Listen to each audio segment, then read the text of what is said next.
Come on. Jeez.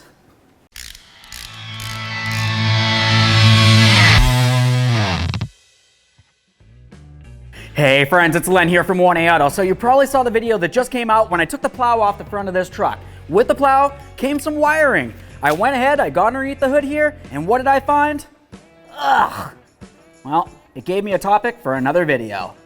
Now, why would somebody have put all this wiring under their hood for their plow? Of course, the plow is going to have some electronics that come with it. You're going to have headlights and some directionals for safety so people know what's going on. You have to go ahead and install one of these wiring harnesses, but the person that did it kind of cut into the original wiring harness of the vehicle itself, and you can tell it's a little bit of a mess. Now, for me personally, I don't technically like to go ahead and cut into any of these wiring harnesses. You could potentially cause damage, especially if moisture made its way in here. By doing something like this, it's definitely not very good for the vehicle overall, and of course, you could get a short on one of your wires, which could cause a major electrical issue.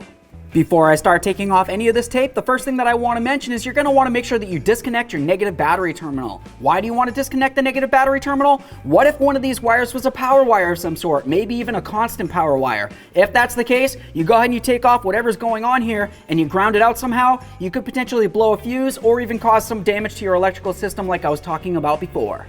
All right, let's start taking this apart one wire at a time. Let's see exactly what's going on under here. Alright, so what it looks like here is they went ahead and they peeled aside some of this outer sheathing. This is the protective layer for the wire. Once they had it peeled away, they went ahead and they took their other wire that leads to the plow harness, wrapped it around, and then they soldered it on there. Of course, they wrapped it with electrical tape because they wanted it to try to be as waterproof as possible, but overall, it's really not the best. Electrical tape is going to help keep some moisture out of there, but it won't keep it all out. Having something like this could potentially cause some corrosion, restriction in your wiring, and like I said before, an electrical problem. What I'm going to do here is just try to cut off the remaining excess of this wire right here. Alright, so now that I went ahead and trimmed that off, I'm going to continue on to the rest of these wires. I want to ensure that there isn't any damage to the wiring that I'm going to have to fix. So let's just go ahead and pull all the rest of these off of here. Make sure that all we have to do is just trim off the excess wire that's on there, and then we'll recoat them.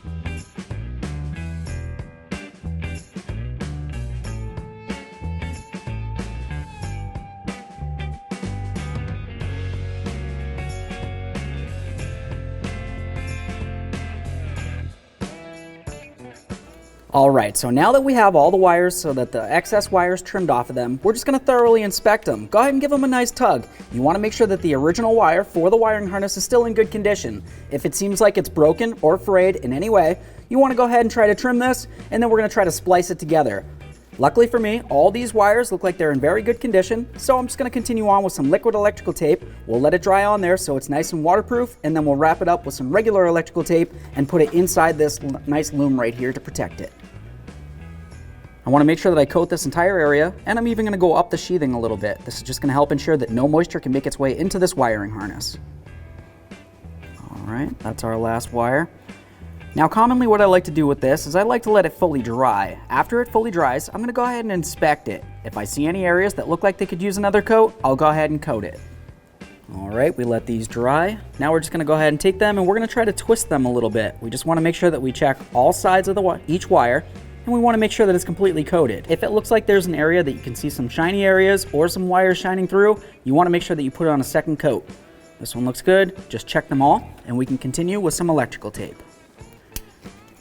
Cut this. So now I'm just going to take some of this electrical tape, and you can go around and around and around each one of these wires if you want to, but I essentially just like to take it. I'll go right in the center of the electrical tape with the wire, and then I'll fold it right over on itself. Just like that. So now at this point it's completely coated with a liquid electrical tape, and then I just went ahead and I put on some of this electrical tape, and that's of course to help give it an extra buffer between each one of these wires so we can do each of the wires, and then we'll just electrical tape them all together.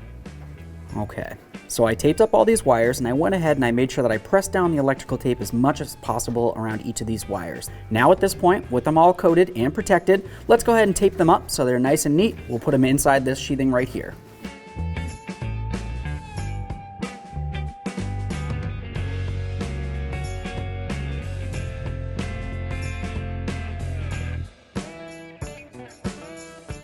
Okay, I've got the battery reconnected. Let's go ahead and test our lights.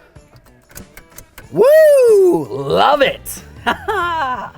Okay, friends, we got the truck all back together. We took care of that wiring. It works amazingly. I'm confident that I don't have to worry about any moisture making its way into the wiring harness because, of course, somebody spliced into it for the plow assembly. It's something that's very common. If you see an old plow assembly on an older vehicle, more than likely somebody probably tried to splice into it in some way. In this case, of course, they did try to tape it off with a little bit of electrical tape, and yes, they did actually use some soldering, but it wasn't the safest overall for the wiring itself because moisture could have made its way inside and damaged the wiring harness. I hope you liked the video. I hope you learned a little something. If it's something that you think somebody else might want to know or you want to share it, go ahead and share it with them. It would mean everything to me. If you like the video or love the video, go ahead and smash on that like button for me. It would mean the world. While you're at it, go ahead and subscribe, ring the bell. That way there you and all of your friends can be kept up with all of our latest content.